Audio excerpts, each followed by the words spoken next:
废子就是废子，我是坚决不同意。重点培养这楚风。说此话的人不是别人，乃是楚浩言的爷爷。而除了楚浩言的爷爷之外，还有2位太上长老级别的存在，其中一位乃是楚汉鹏，而另外一位面容慈祥，并且眉宇之间与楚若诗的青梅竹马楚之渊也是有着几分相像。而此人正是楚之渊的那位太上长老爷爷。此刻这主殿内的主位之椅摆放在那里，无人敢坐，因为那是只有楚氏天族的族长才能坐的位置。所以眼下楚汉鹏3人都坐在主位之椅的下方。楚汉鹏正在饮茶，就仿佛没有听到楚浩言爷爷的话一样。倒是楚之渊的爷爷立刻站出来反驳了楚浩言道：楚风当年被定为废子，乃是因为他无法修武，但现如今他已经展现出了他修武的天赋。不管他的父亲做了什么事，他终归是我楚氏天族之人。有这样的人才，我们不培养，那我楚氏天族该培养什么样的人？培养他做什么？就不怕把他培养起来，他像他父亲一样，与我楚氏天族为敌。楚浩言的爷爷说道：这个帽子扣得有点严重了吧？楚轩辕何时与我楚氏天族为敌过？况且父辈之事与晚辈无关，就算你孙儿败给了楚风，你也不该这般难为楚风。楚之渊的爷爷说道。听得此话，楚浩言的爷爷倒也并未生气，而是双眼眯起，冷笑道：咱们就事论事，没必要扯到浩言的身上。这么多年了，我可从没因为浩言而刁难过谁，是吗？可是我怎么听说，只要有谁敢说你孙儿不好，你便会刁难于他呢？楚之渊的爷爷说道。吵够了吗？就在此刻，沉默许久的楚汉鹏终于开口，而楚汉鹏这一开口，那2位竟然同时闭上了嘴巴，不再言语。这倒也能够看出，虽然同为楚氏天族9位太上长老之一，可是这楚汉鹏的地位的确是高于他人的。楚风回到族内已是事实，就该受到族内正常的待遇。这件事是我定的，你有意见吗？楚汉鹏看着楚浩言的爷爷问道。不敢。楚浩言的爷爷低声说道。不敢便好。楚汉鹏站起身来，看着楚之渊的爷爷说道。接下来我将继续闭关，在我闭关期间，族内的事情由你来打理。是。楚之渊的爷爷赶忙起身施以大礼。至于楚汉鹏，说完此话便走出了这座主殿之内。待楚汉鹏离开后，楚浩言爷爷的脸色变得阴沉起来。看来你是没办法为你孙儿出头了。楚之渊的爷爷笑着说道，这笑容有着几分讽刺的意味。再如何，我孙儿也胜你孙儿100倍。楚浩言的爷爷说道。而听得此话，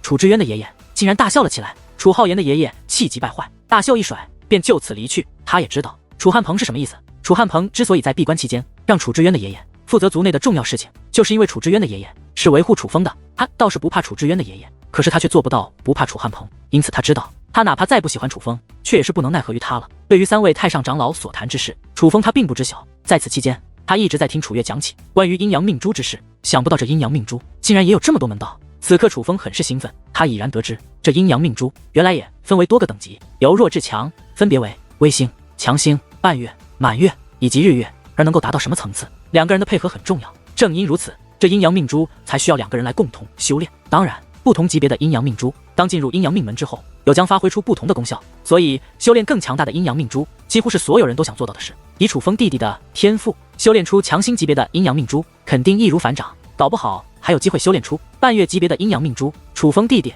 你等我一下，我去准备材料，然后我们便修炼阴阳命珠。楚月说完此话便快步离开。看得出来，对于进入9月神域修炼之事，他还真是干劲十足。而楚月走后，楚风则是看向门的方向，说道：既然来了，何不现身？不愧是尊袍界灵师，这等感应力当真不凡。而楚风此话落下，一道身影竟真的浮现，这是一名青年男子，身材挺拔，皮肤黝黑，自从出现后，脸上便挂着灿烂的笑容。最重要的是，此人的气息非常的浑厚。楚风竟然不知他的修为，可是楚风判断他应该也是一个小辈。你莫非是楚清？楚风问道。楚氏天族的小辈天才，楚风几乎都见过了，唯有一人还未见过，那便是楚清。而眼前之人的实力与那传闻中的楚清极为相符。楚风弟弟，看来也是听闻过我。没错，在下正是楚清。楚清笑着说道，他便是那个连续5次占据妖孽榜第1位，楚之渊年少之时的对手，楚氏天族当今的最强小辈。楚清。看到这楚清，就连女王大人的目光也是变得明亮起来。不知楚清大哥来此有何事？确定对方身份，楚风便对其使用尊称。之所以如此，那是因为在楚清的身上，楚风感受到了与楚之渊完全相反的感觉。倘若楚之渊是危险的话，那么这楚清则是安然。这楚清竟给楚风一种安全感。我想与楚风弟弟切磋一番。楚清笑着说道。你是来挑战我的？楚风问道。不算是挑战，只是切磋，准确来说是与你界灵空间的那位姑娘切磋。不过既然她是你的朋友，那其实与我切磋的也就是你。楚清笑着说道。哪怕是来挑战的，可他表现的也很是客气，甚至有些谦虚。这件事我要问问他。楚风说道。好。楚清点了点头。不用问了，本女王陪他玩玩。可还不待楚风发问，女王大人便提前开口。我的蛋蛋，这个楚清可不简单，我都无法确定他到底还是不是真仙境。楚风劝道。他并不想女王大人与这楚清交手，关键是无法确定对方的实力。楚风担心女王大人会面临危险。无妨，就算输了又能如何？又不会少一块肉。可只要赢了，那大千上界第1天才的名号就是你的了。女王大人说道。可是楚风知道女王大人应战，其实为的乃是他。可越是这样，楚风越是不舍蛋蛋，因他而战。可是你个大头鬼啊，快放本女王出去，别婆婆妈妈的了，本女王好久没好好活动了，今日我要好好展示一下我的本领。女王大人说道。这种情况下，楚风也是无可奈何，只好张开戒灵大门。而当戒灵大门张开之后，女王大人更是立刻从大门内走出，打量着楚清，以挑衅的语气说道：大千上界第一小辈天才，不过如此。可是对于女王大人的挑衅，楚清却是和善的一笑，说道：在下楚清，幸会姑娘，不要以为套近乎，本女王就会手下留情，你与本女王交手，可要做好半死的准备。对于楚清的客气，女王大人丝毫不领情，切磋难免有所损伤，姑娘若伤我，我绝不计较，但我绝不伤你，否则话到此处。楚清看向楚风，笑道：怕是我楚风弟弟会跟我拼命啊。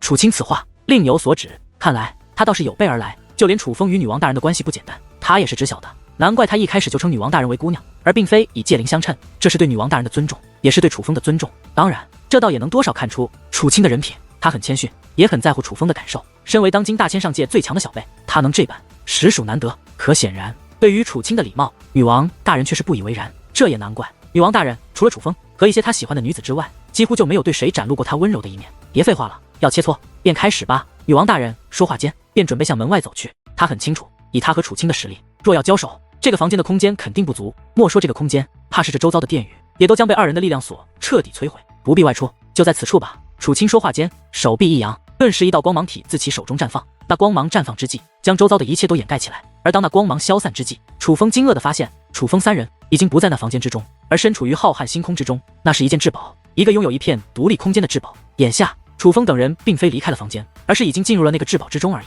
而就在这时，那楚清双指轻搓，只听一声脆响传来，楚风的周遭便出现了一道光芒体。那光芒体非同小可，简直是坚不可摧的防御阵法。至少现在的楚风施展全力也不知不出，如此强力的防御阵法，你能操纵这个空间？楚风问道。他之所以这样问，是因为他担心，假如楚清真的能够操纵这个空间，掌握一定的力量，那么女王大人与他的这场对决将很不公平。楚风弟弟放心，我绝对不会利用任何力量，我会凭借自己的实力来与你的这位朋友进行这场切磋。楚清说道。而就在这时，女王大人出手了，暗黑色的气焰自女王大人释放而出，如同千军万马向那楚清猛扑而去。女王大人这一出手，便施展出了逆战五品的战力，还真可谓毫不留情。可是那楚清的观察力也是极强，几乎在女王大人出手的那一刻，他便袖袍甩动，一时之间共有10道武力自其袖口飞掠而出，那是仙法。那仙法很是诡异，10道武力涌现后，立刻化作10道大山拦于楚清身前。虽然那大山未能拦截女王大人的攻势，可却也成功的让女王大人的攻势减缓下来，起到了阻挡的作用。而在那10道仙法大山阻挡女王大人的同时，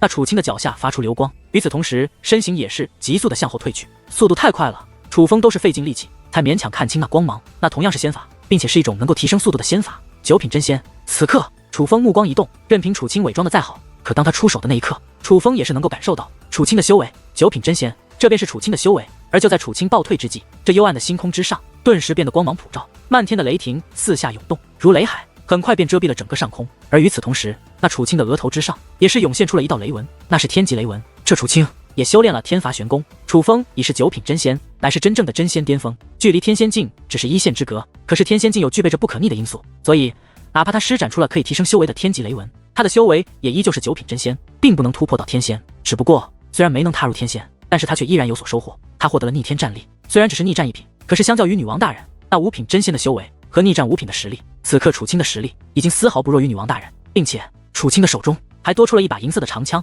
那是一把仙兵，并且是一把极品仙兵。那仙兵握在手中，楚清的战力再度得到了提升。姑娘，我可要出手了。楚风此话说完，竟身形一纵，手握长枪向女王大人反掠而来。女王大人本在进攻，楚清速度又是极快，他反掠而来，眨眼间便与女王大人释放的黑色气焰来到一处。可是面对那遮天蔽日，宛如千军万马汇集而成的黑色气焰，楚清却是淡然自若，毫无惧色。只见手中的长枪摆动，竟有一道银色巨龙出现在其周身，银龙摆动，万物退散。那楚清仿佛无物可当。这一刻，只见黑焰散开，那楚清竟在那黑焰之中闯出了一条大道，直奔女王大人而来。这一刻，楚风双拳不由握紧，眉头更是紧皱。这是女王大人在与同等实力之人交手的时候，楚风第一次为女王大人感到担心，因为这楚清当真是极强。可就在那楚清手持银枪仙兵，身带银色巨龙，一路势如破竹，将要靠近之际，女王大人却是轻哼一声，那声轻哼竟然是如此的不屑。下一刻，楚风发现女王大人所释放的气焰竟然有所变化，一声声怒吼变得越发刺耳，宛如万鬼咆哮。而在这种情况之下，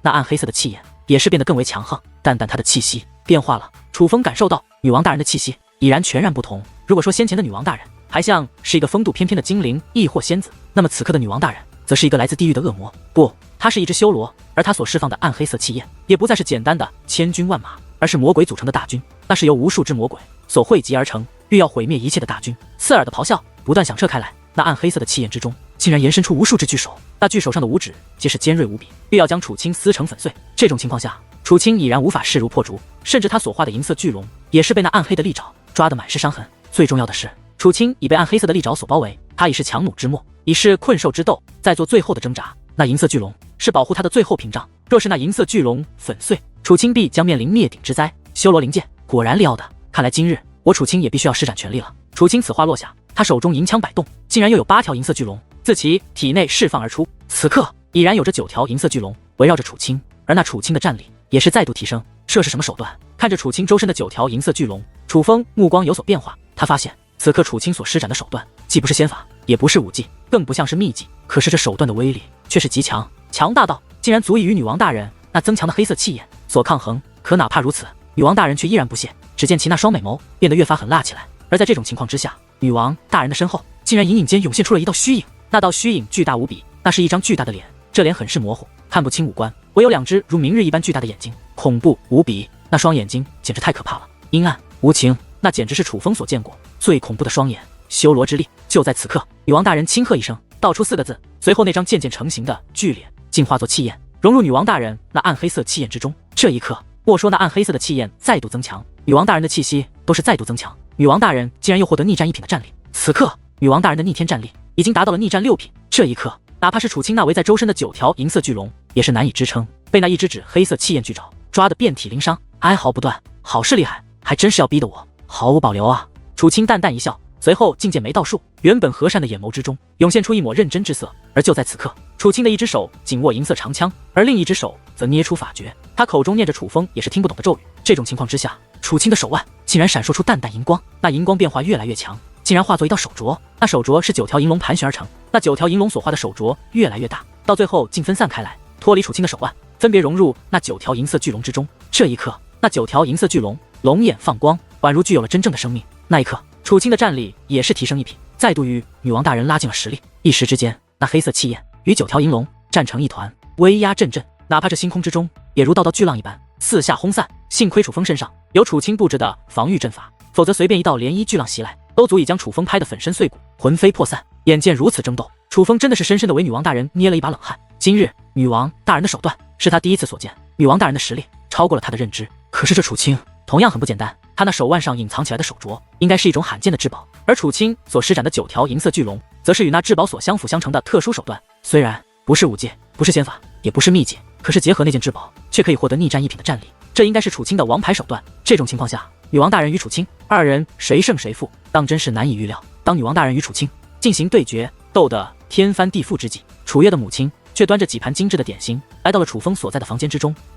可是楚月的母亲刚刚推开房门，便愣在了那里。此刻她眼前所见并非简单的房间，而是一片虚空，虚空之中2股力量正在相互厮杀。仔细观看，操纵那力量的乃是2个人，一个是楚风的界灵淡淡，而另一个竟是楚氏天族的第一天才楚青。他们得力量，此刻哪怕是楚月母亲这样的天仙境高手，也是目光大变。她能够感到女王大人与楚青的战力，虽然2者的修为都仍是真仙境，但是那样的逆天战力却是让楚月的母亲都为之惊叹。楚月的母亲观察了许久，才忽然转身关上房门，无声无息地消失在了此处。她之所以离开，是因为女王大人与楚青的战斗已然落幕。房间内漫天星辰渐渐散去，房间的物品也是逐渐浮现，一道光芒落入楚青手中。楚风与女王大人也都站在先前所在的位置。此刻女王大人那一张绝美的小脸之上有些不甘，可是楚风却是松了一口气。虽然女王大人与楚青乃是平局收手，可至少2者皆是没有负伤，这便是最好的结果。姑娘果然厉害。楚青心服口服。楚青对女王大人先是抱拳，随后竟然对其鞠躬，施以大礼。明明是平局，可却像是他输了一样。可是女王大人却根本不领情，转身便进入界灵大门内。楚风弟弟，你有如此帮手，当今大千上界小辈之中，你已是无人可敌。楚青对楚风说道，你与我家女王明明是平手，怎能算是无人可敌？楚风说道。听得此话，楚青则淡淡一笑道，就在我与那姑娘交手之时，我便已满100岁，我楚青已不再是小辈。此刻楚风终于知道为何楚青如此迫切要与女王大人切磋一番，原来他是想在自己小辈的年岁之时与女王大人一决胜负。而倘若楚青所说属实，拥有女王大人的楚风在小辈之中还当真已是无人可敌。楚青并未与楚风多叙，只是简单的客套了一下，便就此离去。与其说他是特意来挑战女王大人的，更不如说他是来提醒楚风。楚风已是当今大千上剑，小辈最强。我的女王大人，你没事吧？虽然蛋蛋没有负伤，但楚风仍然有点担心。蛋蛋担心的乃是他的心力，毕竟女王大人可是非常高傲的。今日一战，平局收手，这绝不符合女王大人的预期。如果说本女王还未施展全力，你信吗？女王大人说道。我信，当然信了。所以我的女王大人是故意让着他的。楚风问道。我让他做什么？我只是……算了，总有一日你会知道。女王大人有些傲娇的说道。随后他犹豫了一下，竟然笑了道：好了，本女王没有那么玻璃心，不过是平局而已，没事的，你不用担心。见女王大人这般，楚风则更不放心了，干脆盘坐下，将意识投射到界灵空间之内，干脆面对面的与女王大人畅聊了起来。而与此同时，楚月的母亲则在到处寻找楚月的身影，一张脸上仍挂着难以彻底掩饰的惊容。先前的一幕实在是太让他吃惊了，在他看来，楚风和楚青的未来潜力简直不可限量。楚青不谈，毕竟楚青与楚月没什么交情，但是楚风如今与楚月的关系绝对比其他族人要亲近。他身为母亲，必须让楚月把握好这个机会，所以他才迫切的想要找到楚月，要第一时间将这件事告知楚月。可是楚月的母亲去了楚氏天族小辈那领取融合阴阳命珠物品的地方，却得知楚月已然离开了，但这一路走来并未见过楚月，这则让楚月母亲不解。不解之下，他只得四处寻找，甚至动用了特殊的观察手段。而终于，楚月的母亲在一处隐蔽之地寻找到了楚月。不仅是楚月，他还看到了一个他很不喜欢的人，那便是楚浩言。当他寻到楚月的时候，楚浩言正在离去，而楚月此刻则一脸为难地站在那里。至于二人发生了什么，楚月母亲不得而知。楚浩言站住，猛然间，楚月的母亲大喝一声，且落在了楚月的身旁。有事？楚浩言回头问道，态度很是不屑。你对我家月儿做了什么？楚月母亲问道。做了什么？他不是好端端地站在那里吗？要问我做了什么，你不如问问他吧。楚浩言轻蔑一笑，便转身离去。哪怕楚月的母亲是前辈，可是他却没有给予丝毫的尊重。月儿，你没事吧？楚月的母亲对楚月问道。毕竟是自己的孩子，怎能不担心？母亲，我没事。楚月说道。跟我来。楚月的母亲拽着楚月离开了此处。再度出现之时，并非是楚风居住的地方，而是楚月的家中。楚浩言没有威胁你？楚月的母亲问道。没有。楚月摇了摇头。那你老实告诉我，楚浩言为何找你？楚月的母亲问道。母亲，真的没事。楚月说道。月儿，你可千万不要被楚浩言所利用。楚月的母亲很是凝重地说道。他毕竟是刑罚堂的人，所以已经警觉到楚浩言找到楚月绝对是有所图谋。而听得起母亲的话后，楚月的小脸则顿时有所变化，就犹如不打自招了一样。月儿，我知道你一直很想与楚浩言、楚环宇、楚若诗、楚灵溪他们走得近一点，可是他们是什么人？这么多年你还不清楚吗？你永远也无法与他们靠近，因为在他们眼中你不具备这个资格。可是楚风则不一样，楚风并没有轻看你，他把你视为家人，把你视为姐姐，并且楚风具备着比他们更大的潜力。你可要知道，今日楚风他楚月的母亲是想为楚月讲述今日他所见到的那一幕。可是母亲大人，楚风如今在楚氏天族势单力薄，并没有人为他撑腰，只凭借他一人，他能走多远呢？可是还不待楚月的母亲讲述那件事，楚月便开口了。我刑罚堂的副堂主大人，难道不是楚风的靠山？楚月的母亲问道。但正法前辈如何能与楚浩言的爷爷相比？那可是太上长老。楚月的母亲说道。楚浩言的爷爷？楚月的母亲淡淡一笑，随后说道。莫说楚风的爷爷，单说楚风的父亲，也绝非楚浩言的爷爷可比。母亲，关于楚风父亲的事，我听您说过很多了。可他的父亲若真的那般戾傲的，为何现在还被关押在祖武下界的禁地之中？为何眼睁睁看着自己儿子的额头之上被烙上废子的印记，却也能够忍气吞声？楚月问道。这件事一直氏族内所有人所想不通的，而楚轩辕那种人，他到底有着怎样的打算，也不是我们可以猜得到的。楚月的母亲说道。不，我想通了。楚月说道。你想通了？楚月的母亲目露诧异之色。我觉得楚轩辕曾经的确强过，但是那是曾经，而不是现在。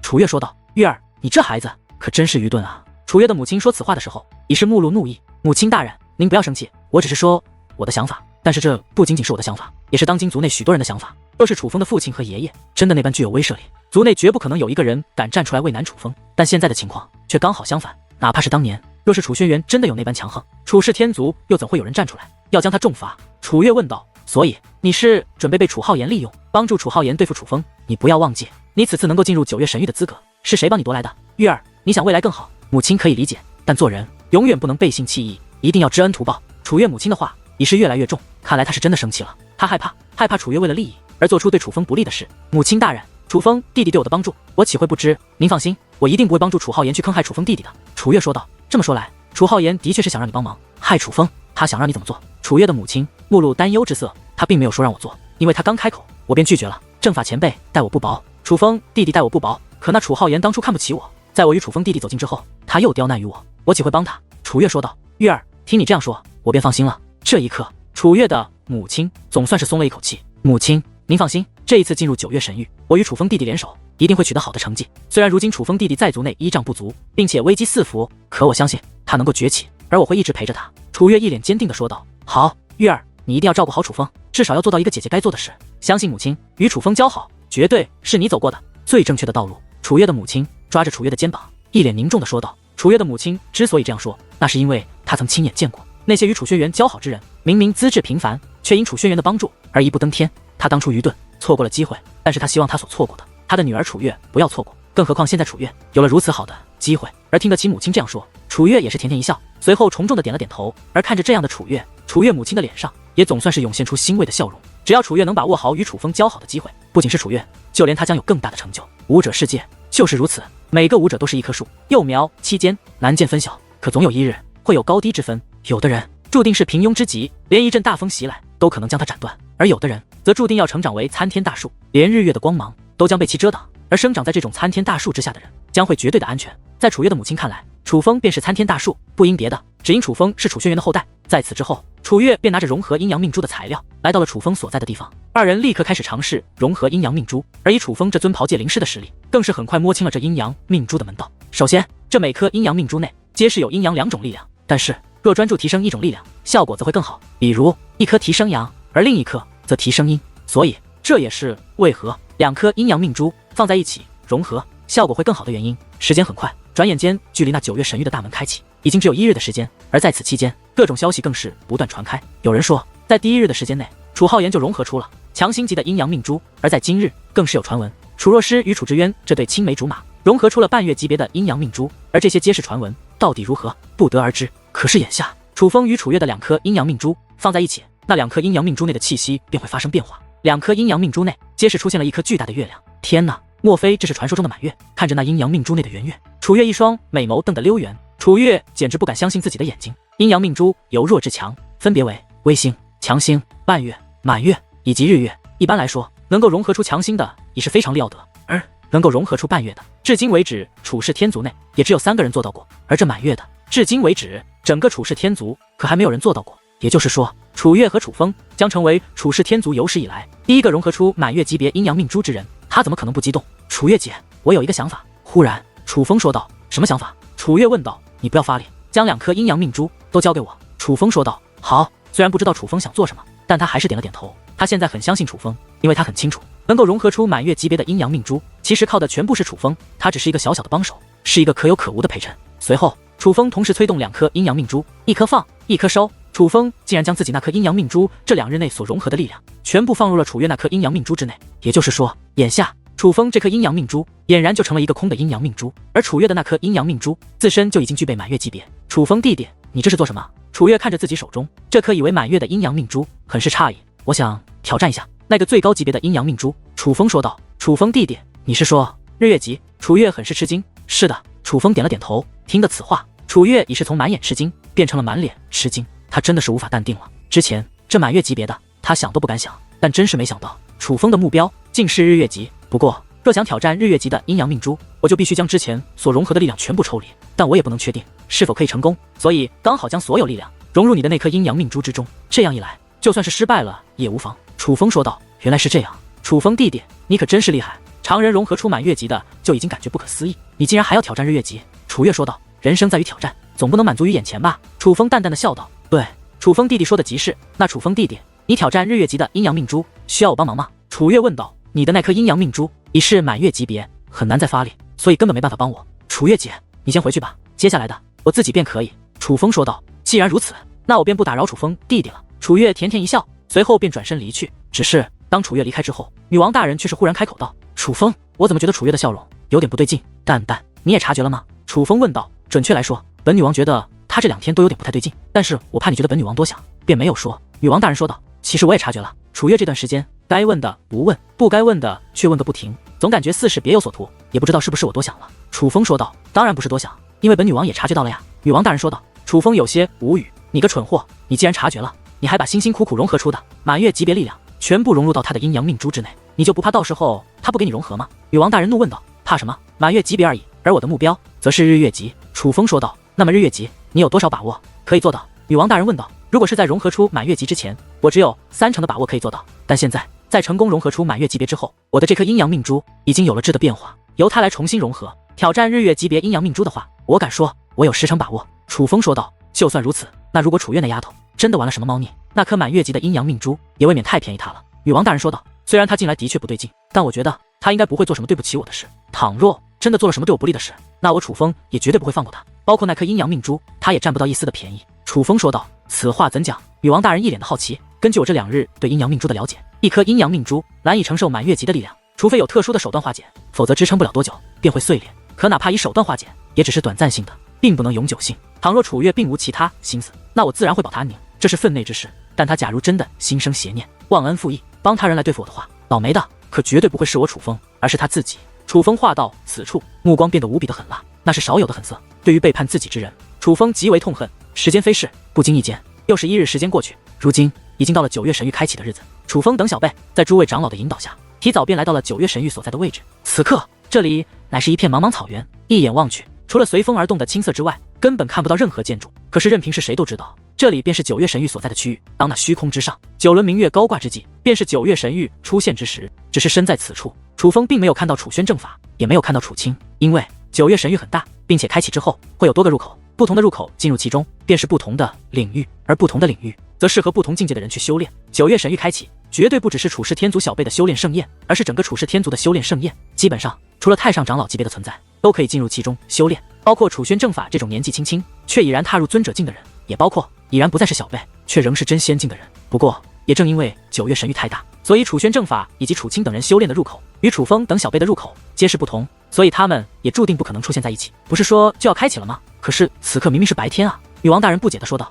她早就听闻，每到夜晚，这片草原的上方便会出现至少3轮明月，并且也会不定的变化。而当草原上方出现9轮明月的时候，便是9月神域出现的时候。只是那是夜晚，现在却是白昼。据说9月神域很快就要出现了，可能此次不同，会在白天出现。楚风说道。可是白天怎么会出现月亮？女王大人有些不解。忽然草原上风力变强，如刀刃一般将青草斩断，随风而起，漫天的青草如雨一般飞舞。原本明朗的虚空也是变得昏暗，明明上一刻还是万里晴空，可是眼下却已宛如深夜时分。明日不见，能够看到的唯有一轮圆月。这轮圆月很大，仿佛近在咫尺，伸手就能触碰到一般，并且很圆，也很明亮。明明是深夜一般，可是大地上的一切却都是清清楚楚。很快的又有1轮明月出现，紧接着第3轮、第4轮、第5轮，眨眼之间已有8轮巨大的月亮挂于天际之上。此一刻大地被照得通亮，简直比白天还更耀眼。可是诡异的是，大地被照亮的胜过白昼，可是虚空之上却仍漆黑一片，唯有8轮明月绽放着光华，就仿佛那漆黑的虚空在衬托着这8轮明月的光华一般。一切这样的不合常理，好神奇的景观。望此情形，就连女王大人也是目露惊叹，一双美眸之中流露出难得的喜悦与喜欢。天下美女皆爱美景，看来女王大人也难逃其中，是很神奇。望此美景，楚风的心情竟也随之开阔起来，同时目光之中也有惊叹之容。他身为界灵师，对幻象最有研究，眼前的一切如此的不真实，可楚风却寻找不出幻象的痕迹，就仿佛这就是真的一般。可假如这就是真的，那又怎能说它不神奇？第9轮明月要等一段时间，可是当第9轮明月出现的时候，便是9月神域出现的时候。9月神域出现只有9日时间，9日之内无论收获如何，你们都必须从中出来，否则被困其中必死无疑。你们明白了吗？就在此刻，一位长老高声说道。明白。在场的小辈同时说道。明白便好，你们2人一组，做好准备吧。那位长老说道。那位长老此话一说，原本分散站立的人们纷纷走到了一起，其中最引人瞩目的便是楚若诗和楚志渊这一对。之所以引人瞩目，是因为早有传闻说楚若诗和楚志渊融合出了半月级的阴阳命珠。若诗姐，听闻你和志渊哥融合出了半月级的阴阳命珠，不知真假呀？有好奇心强的年轻女子走到楚若诗身旁，笑眯眯地询问起来。志渊可以吗？楚若诗对楚志渊问道。就如同他们2人乃是楚志渊做主一般。不过对于这一幕，人们倒也不意外，这么多年他们早习惯了。他们不知道楚志渊到底给楚若诗使用了什么药，但高高在上的楚若诗在楚志渊面前的确小鸟依人，这真是令人处世天族的男子们羡慕坏了。楚志渊反正要公开的，不在于早晚。楚志渊淡淡一笑，说话间便自乾坤袋内取出了他的阴阳命珠，而楚若诗也是取出了自己的阴阳命珠，二者的阴阳命珠放到一起，内部便同时产生变化。很快的，在那2颗阴阳命珠内皆是出现了半轮明月，那的确是半月级的阴阳命珠，竟然真的是半月级，太厉害了！看到楚若诗与楚志渊手中的阴阳命珠，众人惊叹不已。毕竟处世天族历代以来能够融合出半月级阴阳命珠的人总共才3组人，而楚若诗与楚志渊将成为第4对，想必也是今日唯一一对。不止，当今处世天族的小辈天才可不止楚若诗一个，还有楚怀宇、楚浩言、楚灵犀以及楚风。此刻人们最先将目光投向了楚灵溪和楚怀宇，毕竟这2位天才强强联合，想必一定取得不小的成就。想都别想，本姑娘没兴趣特意给你们展示。楚灵溪冷漠地说道。她这样一说，人们顿时兴趣全无，于是便将目光投向了楚风与楚月。虽说楚月和楚灵溪不是一个级别，可是有楚风这个逆天级别的天才在，人们对于他们2人仍是充满了期待。毕竟楚风现如今已经成为了一个创造奇迹的人，人们都觉得也许凭借他一己之力就能凝聚出半月级的阴阳命珠，也说不定。可就在这时，却有人嘴巴一张，一大口鲜血喷洒在了身前的草地之上，随后那位竟然身子一栽，昏死在了此处。这突如其来的一幕，所有人都是面色大变。忽然一人吐血倒地，所有人都是心中一紧，因为那也是楚氏天族的族人，也是此次进入9月神域的小辈之一，并且他还具备着一定的名气。虽然不如楚灵溪和楚若诗，但在楚氏天族甚至整个大千上界都可以说得上是名声赫赫的一位天才级小辈，否则他也不可能获得和楚浩言一同融合阴阳命珠的资格。只是他此刻忽然这般，又是怎么回事？是中毒了？此等情况下，早有长老上前查探情况，此刻更是给出了这名女子吐血昏死的答案。中毒？好端端怎会中毒？众人心中不解，一阵恐慌，在人群扩散。如何中毒？只能待他苏醒才知。只是此毒不会危及其性命，可是想要彻底解毒，却也需要一定时日。他怕是无法参加此次9月神域的修炼了。那位长老说道。此刻，许多人倒吸一口凉气，其他时候都没事，偏偏这个时候有事。人们只想到了一种可能，那就是有人故意坑害他。一时之间，许多人都将目光投向了几个人的身上，那多是女子，且实力也是不错。之所以看他们，那是因为这几人与那位中毒者有仇，所以那位中毒，人们最先想到的投毒者便是他们几个。喂，不要看我，我可什么都没做。浩言哥哥，此事真的与我无关。面对众人的目光，那几人赶忙开口解释，甚至还有人专门向楚浩言解释，那位毕竟是楚浩言的搭档，他出了问题，楚浩言也要出问题。这可不仅仅是要面临重新找搭档的难题，甚至可能关系到阴阳命珠的级别。而他们几个之中，任凭是谁都不想惹上楚浩言。这件事我自会调查，不过现在我更需要一名新的搭档，可有谁愿我楚浩言一同进入9月神域？楚浩言冷漠地说道。对于那名中毒女子的死活，他简直毫不在意，他眼下所在意的乃是自己新的搭档。而楚浩言此话一出，在场便立刻有不少女子动了心思，甚至很快的便有人站出来说要放弃之前的搭档，想与楚浩言一同搭档。在第一个站出来之后，便立刻又有人站出来，只是眨眼的功夫，竟然有7个人放弃了自己原来的搭档，想与楚浩言一同搭档。可是哪怕如此，楚浩言却也并未作声，他竟然还在挑选，想挑选一个最合适的人选。这楚氏天族的人果然势利，好歹也是之前一同修炼过，居然这么轻易的就能抛弃伙伴。哎，看来你们这个家族根本没什么人情味可言，全部都是自私自利、利益至上之辈。见此一幕，女王大人撇了撇嘴，其中略带鄙视之意。看得出来，女王大人对于那些见利忘义、背信弃义者也是非常的厌恶。楚风弟弟，楚月妹妹，方便让我们提前看一下你们所融合的阴阳命珠吗？就在此刻，一道温柔的声音忽然响起，原来是先前请求楚若诗展示阴阳命珠的那位女子。而她这一开口，人们又都将目光投向了楚风与楚月2人。看来，相比于谁会成为楚浩言的新搭档，人们更好奇楚风和楚月究竟融合出了什么级别的阴阳命珠。对于那名女子的要求，楚风面带微笑，并无抗拒之意。可是楚月却是神色冷漠，忽然看向了此处一位级别最高的长老道：“抱歉，长老大人，我不想与楚风一同进入9月神域了。”什么？楚月此话一出，在场的所有人都是神色大变，包括那些长老们，全部都是一脸的吃惊。楚月居然说他不想与楚风一同进入9月神域了，这到底是怎么回事？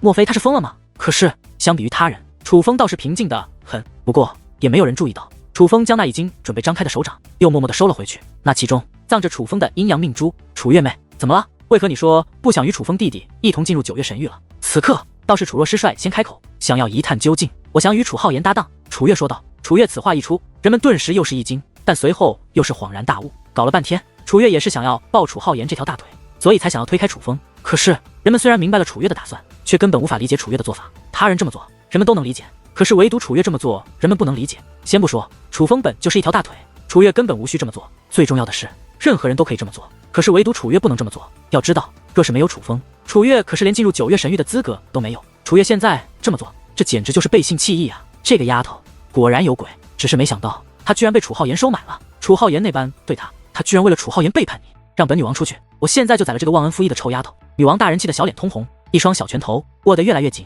尽管对于楚月的背叛，她与楚风皆是早有预料，但是这个时刻真的到来之际，女王大人还是无法抑制自己的怒火。算了，留她活路吧，留她活路，对她来说才是最痛苦的事。楚风说道。对于楚风这种说法，女王大人则是有些不解。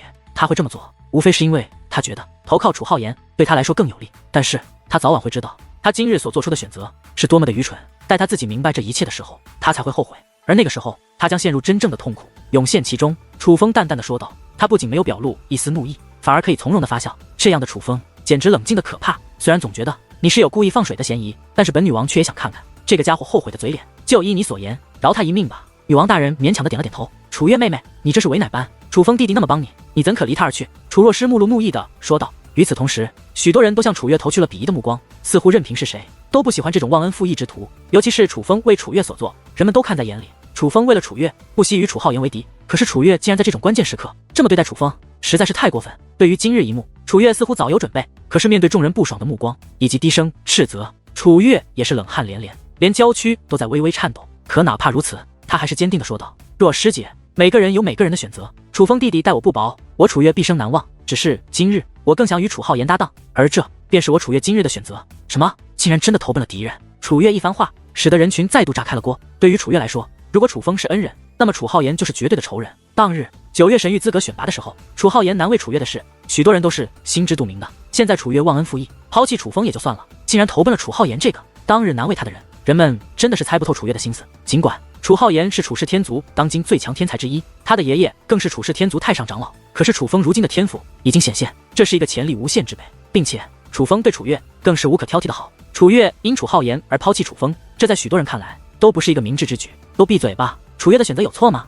莫非你们觉得我楚浩言不如楚风？人们议论纷纷之际，楚浩言却是怒喝一声，他这一声怒喝宛如一道命令，让那些议论纷纷之人皆是闭上了嘴。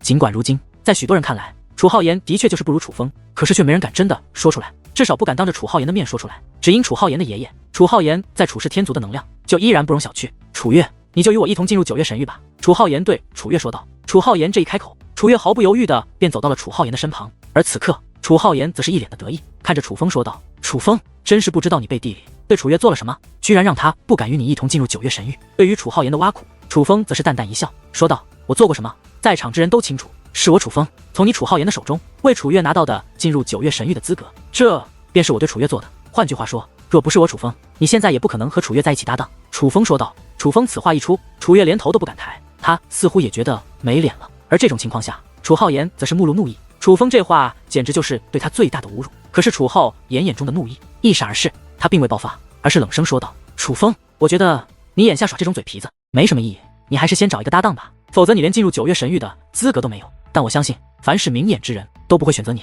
楚浩言这最后一句话说得非常的重，而在这句话落下之后，在场的许多女子皆是目光一动，在那一刻他们同时收到了楚浩言的暗中传音，那是在威胁他们，不许他们和楚风进行搭档。这种情况下，那些原本想放弃自己搭档投奔楚风的人也都是不得不打消这个念头。虽然楚风潜力无限，可是毕竟有爷爷撑腰的楚浩言现在势力更强，没人愿意在这种时候得罪楚浩言，因为楚浩言完全可以在楚风还未崛起之前就将支持楚风的人给弄死。原来这就是你的计划，让我无法进入9月神域对吗？为此你不惜给自己的伙伴下毒。楚浩言，你还真是够毒的。楚风意味深长地看着楚浩言，原来是楚浩言下的毒吗？非常有可能啊，这一切好像是早就计划好的。人们被楚风的话所提点，忽然觉得这一切的确像是早有预谋，而这场预谋所针对的人就是楚风。楚风，说话讲证据，若无证据，你可不要含血喷人。楚浩言指着楚风说道：究竟如何，你心中清楚。楚风淡淡一笑，随后看向楚月说道：楚月姐，你心中也清楚吧？楚风此话一说，楚月顿时身体一颤。楚风，怎么拿不出证据就要施加威胁了吗？楚浩言冷声问道。且说完此话，竟一把将楚月揽入怀中，以一种无比温柔的语气说道：莫怕，有我在这里，他楚风伤不到你。楚风啊，楚风，不是我说，你威胁一个姑娘，这可的确不是哪儿的作为啊。而就在这时，竟然又有一道讽刺的声音响起，是楚怀宇。要问在场之中最恨楚风的人是谁，人们一定会想到楚浩言，可是唯有一些老一辈的人才知道，最痛恨楚风的乃是楚怀宇。楚怀宇的父亲楚空同当日进地内羞辱老猿猴，破坏楚风甲坟，遭到楚风父亲的惩罚，现如今几乎成为了一个废人。正所谓父仇子报，楚怀宇发誓要为其父报仇，发誓要杀了楚轩辕，包括楚风。正因为对楚风那浓浓的恨意，所以只要抓到机会，楚怀宇都要羞辱楚风一番，哪怕他明知道错的人可能不是楚风。看，总算有明眼人站出来了。楚风啊，楚风，看来不仅我楚浩言看透了你的虚伪啊。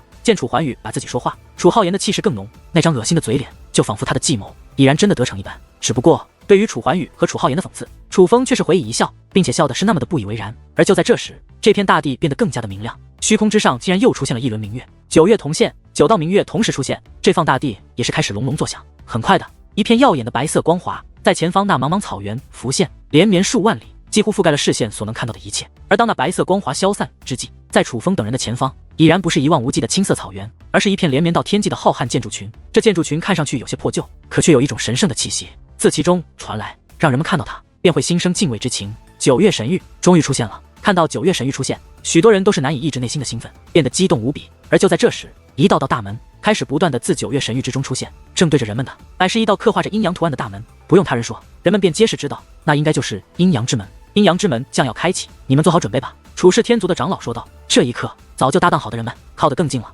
并且也各自拿出了自己的阴阳命珠，紧紧地握在手中。他们只等待阴阳之门开启，便可进入其中修炼了。只是在这兴奋与紧张的等待之中，人们还会时不时地看一眼楚风。此刻唯有楚风孤独一人，而众所周知，一个人是没办法进入阴阳之门的。难道说楚风这样一个天才，就真的要这样失去进入阴阳之门的机会吗？楚风，看来此次9月神域的修炼注定要与你无缘了。只是相比于这个，我更好奇，整个处世天族与你最亲近的楚月，究竟为何要离开你呢？到底是楚月忘恩负义，还是说你楚风还有不为人知的一面？哪怕连楚月都迫切的想要远离你。楚桓宇看着楚风，冷嘲热讽的说道。楚风眼下这般境的，许多人都感到同情，但唯独他与楚浩言恨不得让楚风一蹶不振。谁告诉你，楚月是楚风在处世天族最亲近的人？可就在这时，一道灵动的声音却是忽然响起。这道声音响起，所有人都是目光一动，因为那位说话之人乃是楚桓宇的搭档楚灵溪。灵溪妹妹，你看着身旁的楚灵溪。楚桓宇有些猝不及防，同时也有些发慌。他似乎预感到楚灵溪在这个时候开口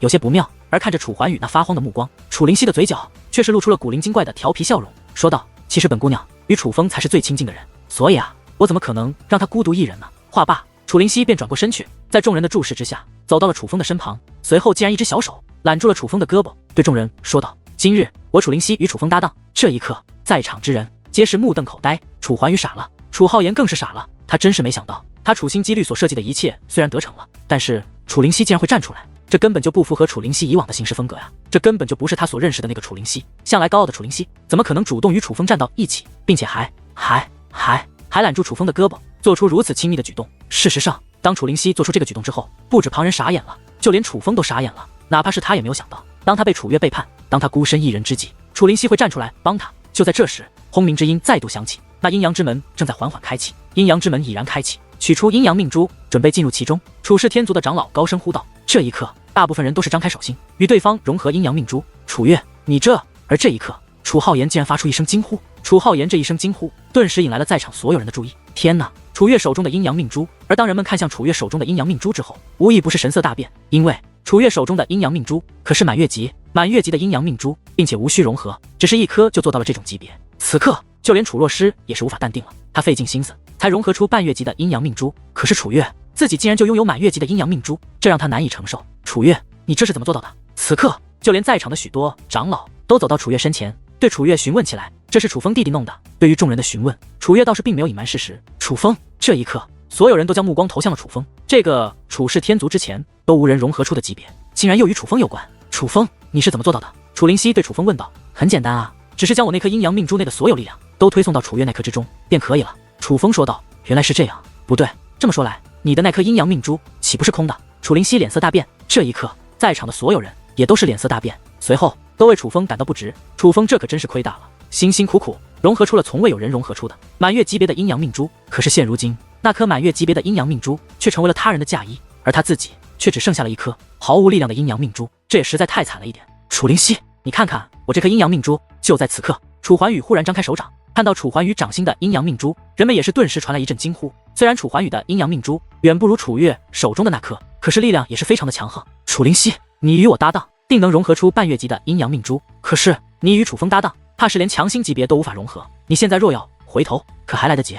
楚桓宇说道。原来他这样做是想挽回楚灵溪。不好意思，本姑娘从来就不看重这些，只是可惜，哪怕楚桓宇展示了自己的阴阳命珠，楚灵溪却依旧不为所动。不过楚风，我还是不得不说，你是傻吗？好端端的，你把自己的阴阳命珠内的力量都推送给楚月干嘛？现在好了，楚月离开了你，你什么都没了。你说你是不是傻？我简直没见过比你还蠢的人。楚灵溪有些埋怨的看着楚风，但更多其实是心疼。而对于楚灵溪的问题，所有人都想知道答案。楚风好端端的，为什么要把自己阴阳命珠内的力量都转移到楚月手中呢？很简单啊，因为我另有目的。楚风说道。另有目的？什么目的？楚灵溪问道。为了他。楚风说话间张开了自己那一直紧握的手掌。天哪，那是……这一刻，在场之人无一不是瞠目结舌，目瞪口呆，无论老少，在他们的眼中都涌现出了无比震惊之色。因为楚风的掌心之中乃是一颗阴阳命珠，而那颗阴阳命珠内可以清晰的看到日月两道光芒体，那竟是阴阳命珠中最高的级别，传说中的日月级，那其中竟是太阳与月亮，莫非这是传说中的日月级别？此刻，楚氏天族的几位长老皆是来到了楚风身前，仔细地打量着楚风手中的阴阳命珠。他们在反复确定，因为他们不敢相信楚风真的融合出了日月级别的阴阳命珠，毕竟那可是传说级别的阴阳命珠啊！不用看了，这不是日月级别，还会是什么？楚灵犀如同看待弱智一般看待那几位长老，在他看来，那阴阳命珠就已是不可否认的事实。这些长老还这样问，简直就是智商有问题。当然，在场之中敢向那些长老头去这等鄙视目光的，也就这楚灵犀敢了。而一番震惊之后，阵阵倒吸凉气的声音则是不断传来。莫说小辈们了，连在场的长老们看向楚风的目光也是充斥着一丝敬畏。修炼自伐玄功，修炼的乃是传说中的神伐玄功。身为界灵师，乃是界灵师之中最强的修罗界灵师。登天擂台，唤醒了传说中的天擂台第10众，就连融合着阴阳命珠，竟然也融合出了传说中的日月级别。这楚风还是人吗？楚怀宇、楚浩言、楚若诗、楚灵犀等人一直以来被誉为楚氏天族的天才，可是与楚风相比，简直是不值一提。何谓妖孽？想必这才是真正的妖孽吧。可就在这时，一声碎裂之音忽然响起，眼下人们都沉浸于楚风融合出了日月级阴阳命珠的震惊中，根本没有注意到那一声轻微的碎裂之音。可是楚月却是神色大变，因为那碎裂之音传自于他的掌心，是阴阳命珠，是他手中的阴阳命珠出现了裂痕。长老大人！惊慌之余，楚月赶忙惊呼一声，随后更是拖着手中的阴阳命珠跑到几位长老身前，无比慌张地求助道：“长老大人，您看我这阴阳命珠是怎么了？”这是楚月这般呼喊之下，人们想不注意到他都是不行。而眼下，当人们看到他手中的阴阳命珠之后，也皆是目光一致，眼中充满了惊奇。这好端端的阴阳命珠怎么会忽然出现了裂痕？而就在这时，那裂痕则是越来越多，很快便布满了那阴阳命珠。长老大人，我这阴阳命珠是怎么了？您快帮帮我！眼看着那阴阳命珠就要碎裂开来，楚月急得直跳脚。这个我来看一看吧。眼下在场的长老也甚是为难，因为他也不知道这是怎么回事，但毕竟是负责此处的长老，遇到这种情况他也不好不管，于是只得伸出手去接过那阴阳命珠，想要尝试处理一下。可就在这时，又是一道碎裂之音传来，下一刻那阴阳命珠便彻底碎裂，化作到道气体四散于空中。看到这一幕，所有人都愣在了那里，有的人面露不解，有的人则是感到可惜。不管怎么说，那可都是满月级的阴阳命珠啊，就这样碎裂掉，实在太可惜了一点。然而在众人不解之际，唯有楚风一脸的平静，他很清楚这阴阳命珠为何碎裂，他原本可以布阵解决阴阳命珠碎裂掉的问题，只是现在的楚风却根本找不到要帮助楚月的理由。这种人已是不值得楚风再为他伸出援手。别看楚月看着柔弱，可实际上却是一个真正的利益至上之辈，你对他再好，他也可以为了利益抛弃你，真是没用，连颗阴阳命珠你都护不住。此刻楚浩言发出一声冷哼，随后目光扫视四周，问道：可有人愿意与我搭档？他这一开口，立刻便有人答应。而事到如今，楚浩言也是没有了挑剔的心情，倒是随便选了一个就与其融合阴阳命珠。可是他这样一做，楚月却是傻眼了。他明明是因为楚浩言才背叛楚风的，楚浩言也与他承诺一定会保护他守护他，可是怎么这才一转眼的功夫，楚浩言就将他抛弃，与其他人做了搭档？那他之前为楚浩言所做的一切岂不是白做了？他因楚浩言放弃了楚风这棵大树，到头来只换来了说被抛弃就被抛弃的结果吗？长老大人，我这楚月此刻双眼都红了，他看着那位长老，似乎想要一个说法。楚月，我也不知道你这是怎么回事，看来你是没办法进入9月神域了。那位长老略显尴尬，但也显然不想给予楚月什么说法，所以他立刻转移了视线，高声说道：阴阳之门已然开启，你们都快进去吧，不要耽误了时辰。他此话一出，哪里还有人停留在此处？早已融合了阴阳命珠的众人纷纷向那阴阳之门内行去。此刻楚怀宇眼见着楚灵犀不会回心转意，倒也没有再多说什么，而是也随便找了一个人融合阴阳命珠，进入了阴阳之门内。至于楚风，则是在和楚灵犀融合了阴阳命珠后，也向阴阳之门走去。楚风弟弟，就在楚风与楚灵犀路过楚月身旁之际，楚月忽然开口：怎么现在后悔了？怕是晚了哟。楚灵犀用那无比厌恶的目光看着楚月，楚月早已泪如雨下，脸上更是布满悔恨之色，看上去是如此的可怜。有事，可是哪怕楚月已是这般可怜，楚风的语气却是无比的冷漠，比之当初温柔的态度简直天差的别。面对这样的楚风，楚月则是身体一僵，他也是意识到一切都回不去了，于是脸上的悔恨之色更浓，甚至都不敢再看楚风，而是低下头低声说了3个字：对不起。对于楚月的这句对不起，楚风则是淡淡一笑，随后便带着楚灵犀走入了那阴阳大门之内。就在此刻，有一声轻叹响起，那是一名男子，他是因为自己的搭档投奔了楚浩言，所以失去了进入9月神域的资格。他来到楚月身旁说道：本以为我被人抛弃已经够可怜的了，不过看来你比我还可怜，但是楚月，我真是没有办法安慰你。话到此处，男子凑到楚月耳边低声说道：因为你活该啊，哈哈。话罢，男子一阵大笑便离开了此处，而楚月更是浑身颤抖，心中的悔恨如喷薄的火山一般在浑身上下不断的扩散。活该？是啊，楚风待他那样好，他却背叛了楚风，他的确是活该，不用他人提醒，楚月自己心中也很清楚，只是他已经没有回头路了。